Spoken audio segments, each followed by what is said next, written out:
There we go. All right.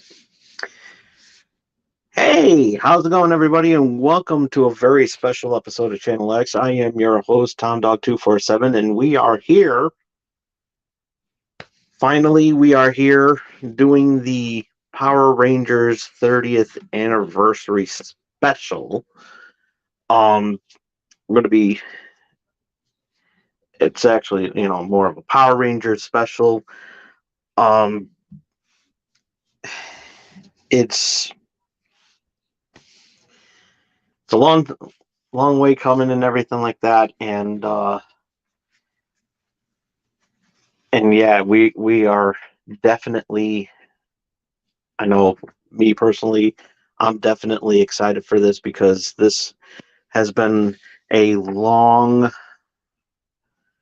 time coming and everything like that. And just basically doing the honor and the tributes to the Power Ranger to the Mighty Morphin Power Rangers, which debuted in 1993, and we're going to get uh, you know talk about its definitely also talk about its origin as well too, and and due to copyright reasons, I can't show any footage of said origin of its original areas. So we'll talk more about that on Thursday's show, but we'll get to this as briefly as best as I can without any flaws. So this is the nitty gritty, as we say, and we're gonna have a lot of fun. I'm not gonna do any plugs or shout outs or anything like that. We're just gonna go right into it. Um, like I do with a lot of tribute specials, and there's a lot to cover here because the 30th anniversary is this year of the Mighty Morphin Power Rangers that came here in the U.S. So um,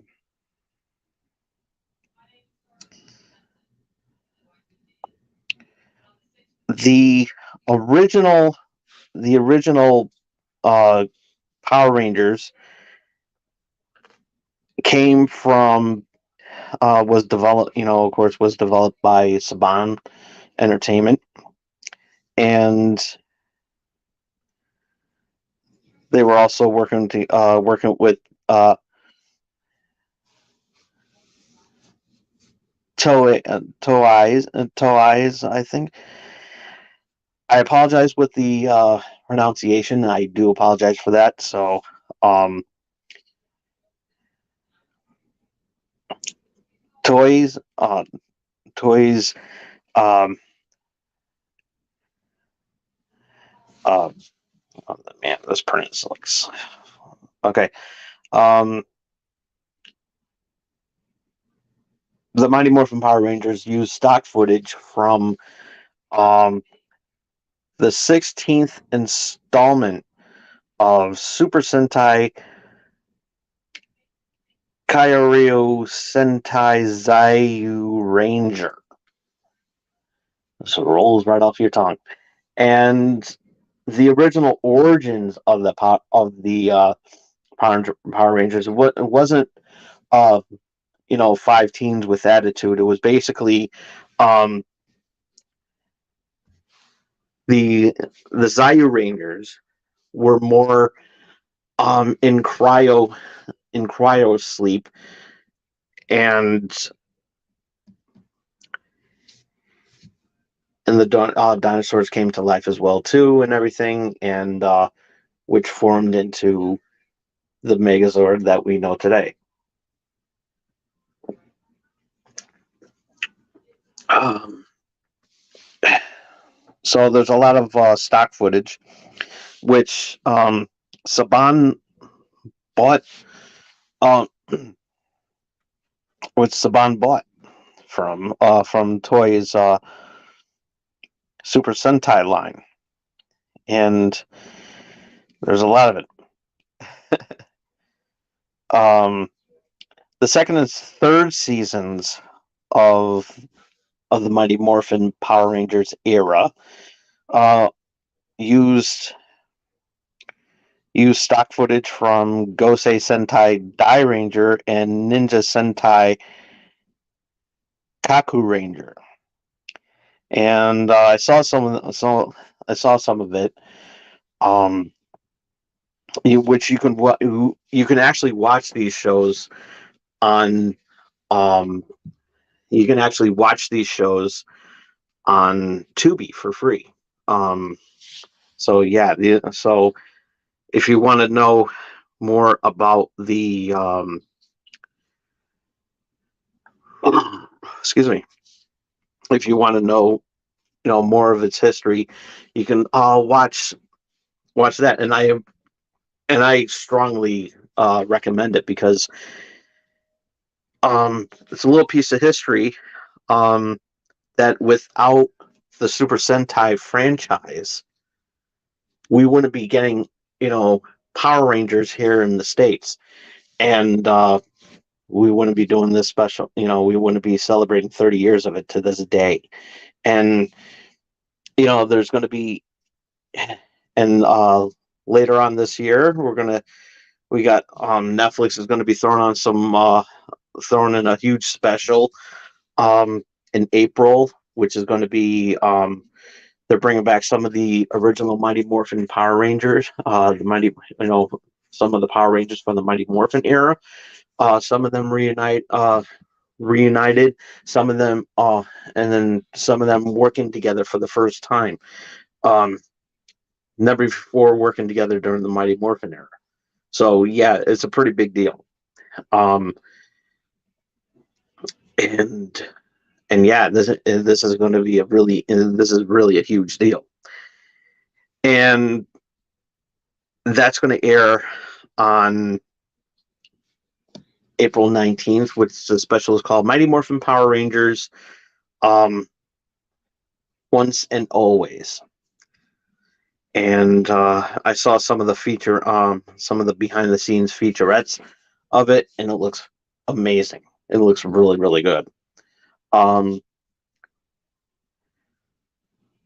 so it's going to be a huge special, and I think it's longer overdue because this is going to be something that a lot of fans are going to be tuning in, and I've pretty much watched every single season of the Power Rangers because I am a fan of kaiju monsters, which kaiju means giant monster in Japanese. So yeah, it's a really big deal. So my first love for for kaiju was of course Godzilla. That's what got me um, uh, into stuff like this, and seeing some stuff in with Voltron, which was my first introduction to Japanese anime. I know my father showed me like even when I was a kid, Speed Racer, but had no kaiju monsters or anything like that. Voltron was actually the first introduction for me. So, and later on I started watching you know you know other than Voltron, Gigantor um falls on that list, and then here we are in 1993 Power Rangers, which I didn't know at the time that there was actually a Japanese series which was Super Sentai um that spawned the whole thing. So this is really cool. So, but because of the giant monsters, you know the kaiju that they have in there, I was ultimately hooked. Especially, I loved Ultraman as well too. Um, some of the old school Ultraman, which is like huge, huge, back in its day, and not the Power Man that you know, that we know now. And so yeah, this was a really big deal. And but Power Rangers stuck by because you know, I mean, yeah, I was 1993 middle school at that time, so I probably wasn't really the right age to be watching it, but it didn't bother me. It didn't bother me because I was a fan. I was a fan again, Giant Monsters. So, and when I did find out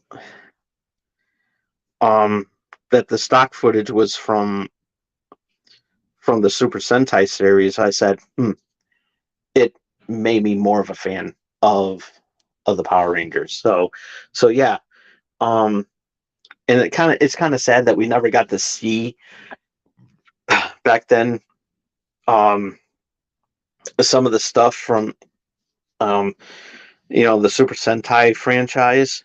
I think that would have been really, really cool because the Super Sentai franchise started, you know, years before in the 80s.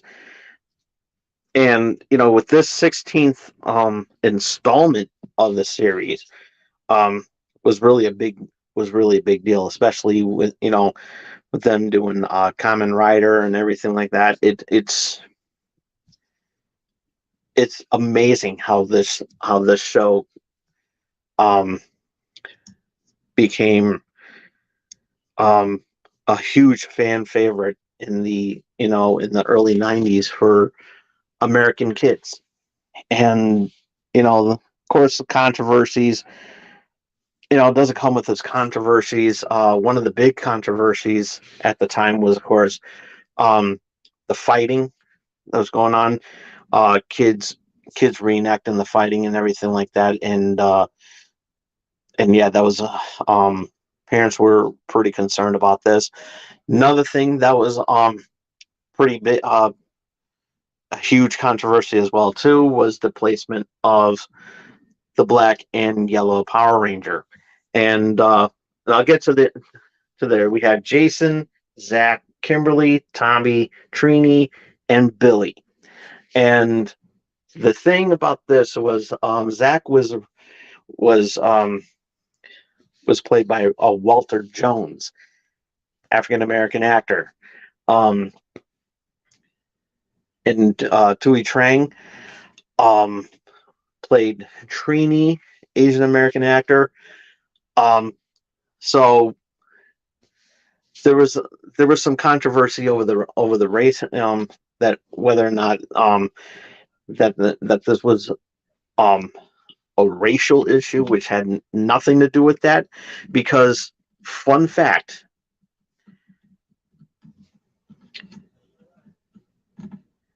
Zach was originally supposed to be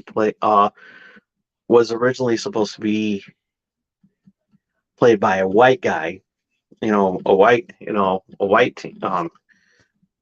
by a white guy, and the Yellow Ranger was supposed to be played by a Spanish American actor. So that was so in the reboot of Power Rangers that came out, I believe, in 2008 or 9. Um,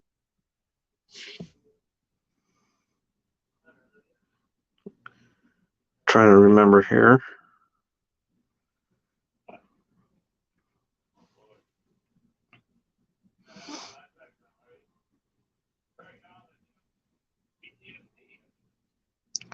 Oh wait, no, it wasn't there. It was basically um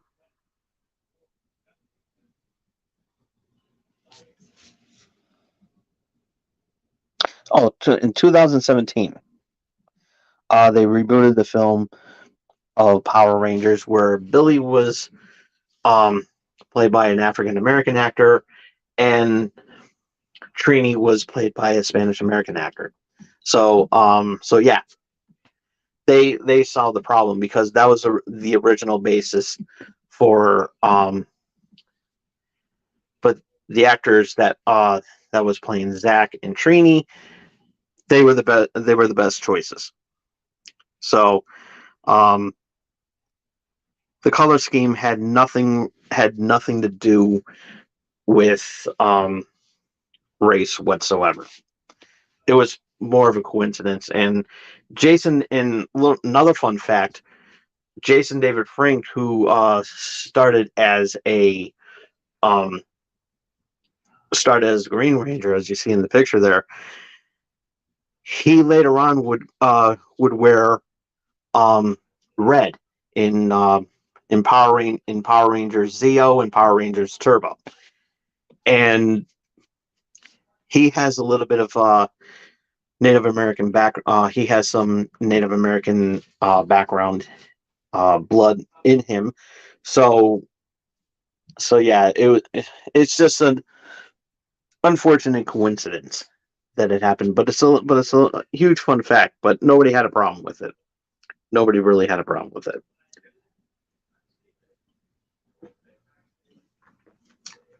Um, I'm a little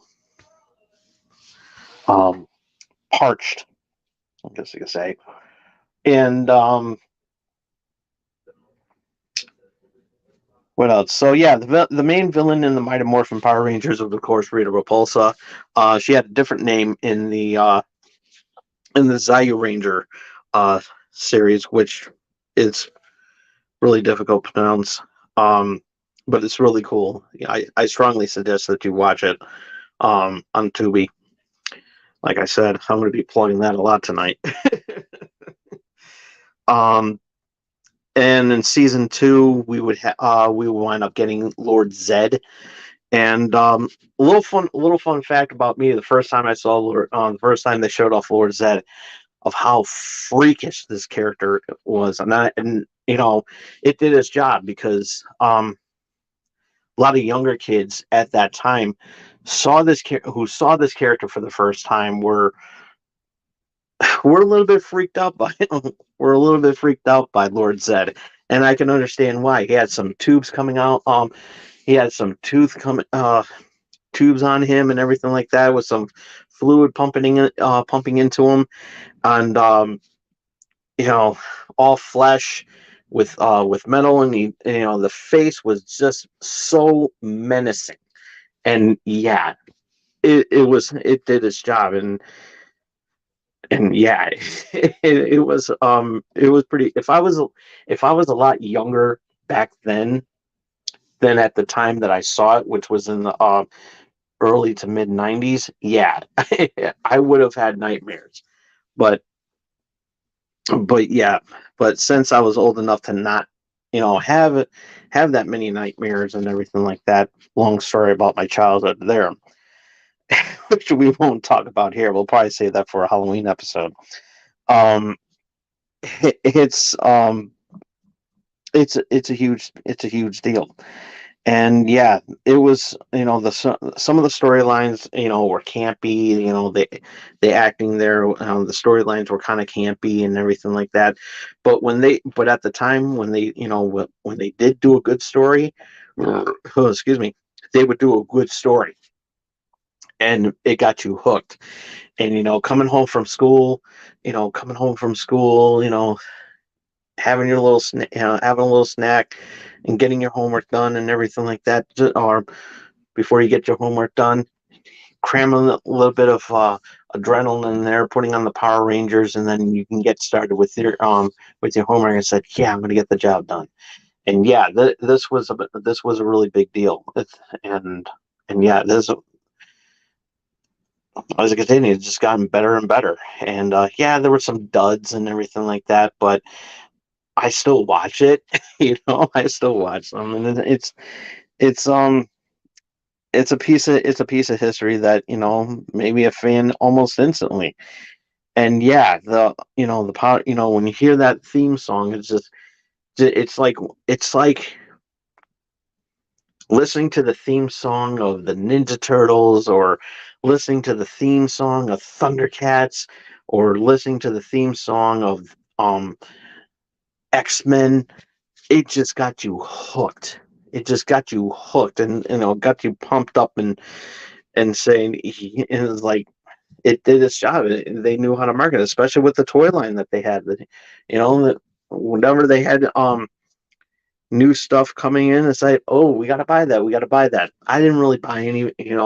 Of course, at the time, I wasn't old. I was at that age where I didn't get any toys and everything like that. I was, more into the video games. And I will say that I played the Super Nintendo version of the Mighty Morphin Power Rangers, and I loved it. I absolutely loved it. I wish I would be able to play that again, because that game was so amazing. That game was just absolutely amazing, and it was it was a lot of fun. It just brought back memories of back when I was playing Ninja Turtles.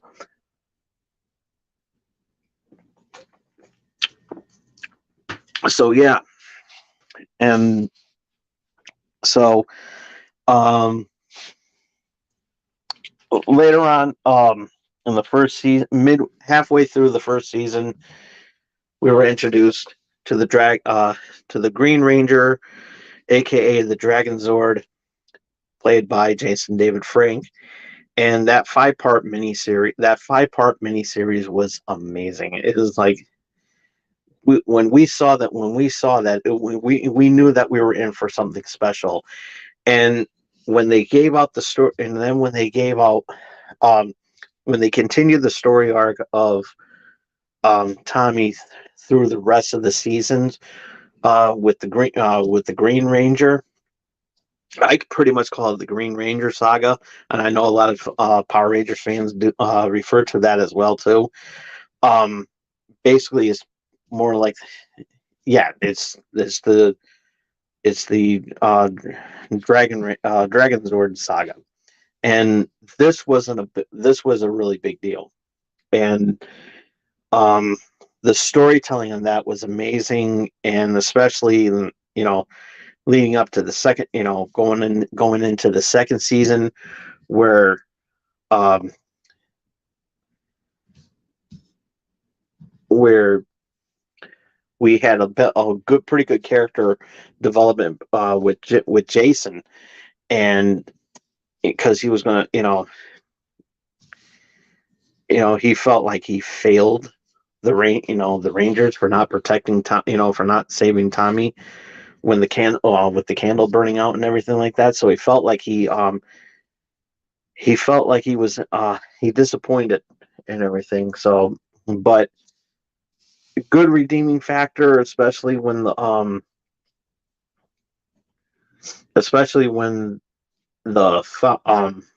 when they got new powers during the second season. So yeah, this was really cool too.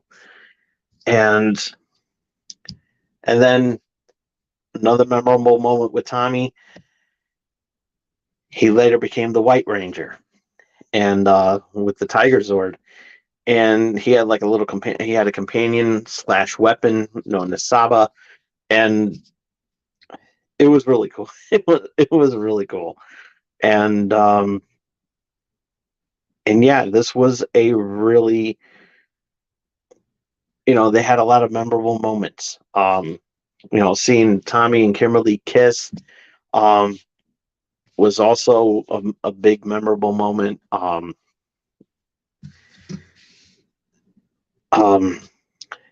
Jason fighting Goldar, and and White and Tommy as the White Ranger, fighting as fighting fighting Lord Zedd. And speaking of Lord Zedd found a way to go into the command center. That was another memorable moment in history too. So yeah, there was a lot of memorable moments in the Power Ranger series, in the Mighty Morphin era, I should say. And yeah, this was, um, the storylines were really, really good, and I was ultimately hooked on it. And in 2010, they would they would bring in, they would do this the first season of the Power Rangers um, in a comic book type of style, and it was all right. It's cheesy and everything. I wasn't really into, I wasn't really, I will admit I wasn't really into that when they did that in 2010, and but I still watched it because it was pretty cool. In a way, it was pretty cool at the time, but now I just like, I don't know. But I have a little tickle. I apologize for that. And so yeah, so yeah, and then as I said, there but then sadly back in 2001, we lost a Mighty Morphin Power Ranger. Tui Trang passed away in a really bad car accident back in 2001, and then just last year we lost Jason David Frank, and it was between the two of them. I was really sad for the two of them. Um, Both were really good actors. Their characters were also great too. Um, and but but to me personally, Jason David Frank um, was shocking to me because we grew up, we all grew up watching um, Jason's character Tommy um, develop over the years, becoming this iconic Power Rangers character. Um, Not just in the Mighty Morphin era, but during Power Rangers Zeo, Power Rangers Turbo, Dino Thunder, um, and um, coming back as cameos with other, coming back as other, um, making a cameo in another Power Rangers series. Um, yeah, it was a big deal. It was a really big deal, and you know him doing some work on with Bat and the Sun, and of course the comic book. We can't talk about Tommy Oliver without mentioning the comic book series as well. And one of the comic book series that they were doing was, of course, bringing doing kind of like a what if, and where Tommy in the morphing grid, becomes Lord Drago, and because the powers of that Rita gave him are still affecting him and everything like that, and they found a way to come back to him, and it's from what I understand, it was a pretty good story arc, and but nonetheless, um, he will be missed. He will be missed as well as Tui Trang, because they were both really great Rangers, and I think that if they were both still with us, I'm sure they would have been with us. Um, I'm sure we would have loved to see them back for this 30th anniversary special. I think that it would have been something unique. Um, it would have been something really, really memorable to watch, and I'm really looking forward to seeing the special that they're going to air on the 19th. So yeah, I'm really looking forward to it. Um, I know last year, um, going back to Jason David Frank, he I didn't put him in my um celebrity deaths of 2022 um for a reason, because I knew I was going to do this special, and it took me a long time to make this special happen and everything. And um now that they're doing the anniversary and everything like that, um and, with its history and um memorable moments, and giving out some of the best moments in television history, um I am honored to put the Mighty Morphin Power Rangers and the Super Sentai franchise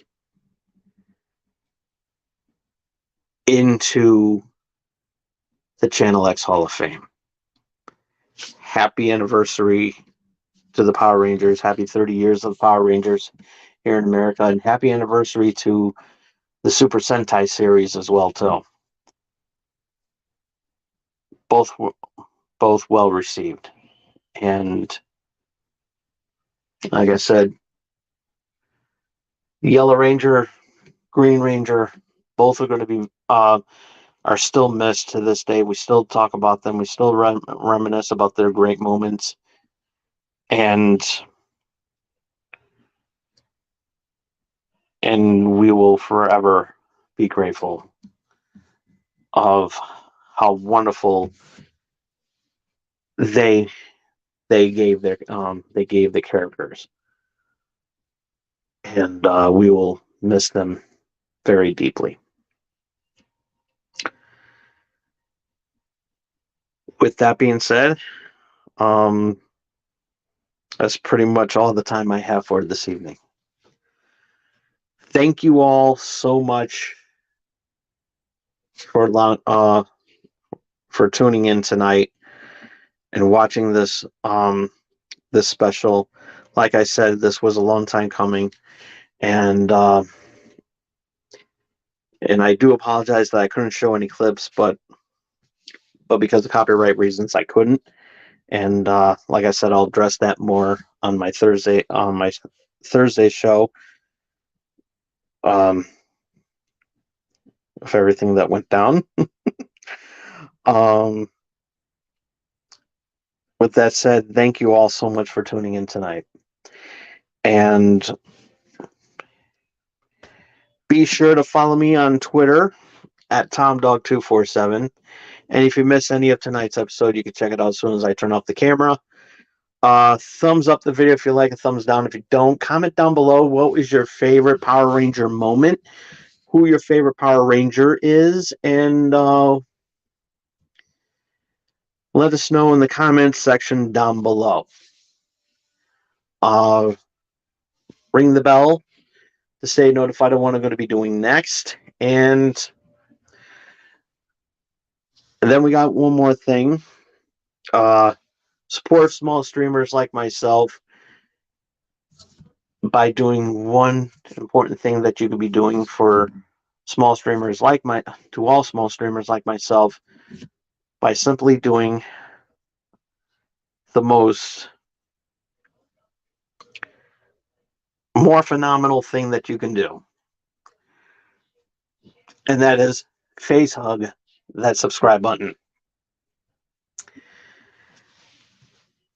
Again, thank you all so much for tuning in. Happy anniversary, Power Rangers. We're really going to look forward to seeing what's going to be coming in on April the 19th, I believe it is. We're definitely looking forward to seeing what's going to be offered, especially with Cosmic Fury. That's going to follow right after, which will come later on in later on this year, I believe in the fall. So yeah. again, thank you all so much for tuning in. Till next time, this is Tom Dog saying take care. So long. Peace. And may the power protect you.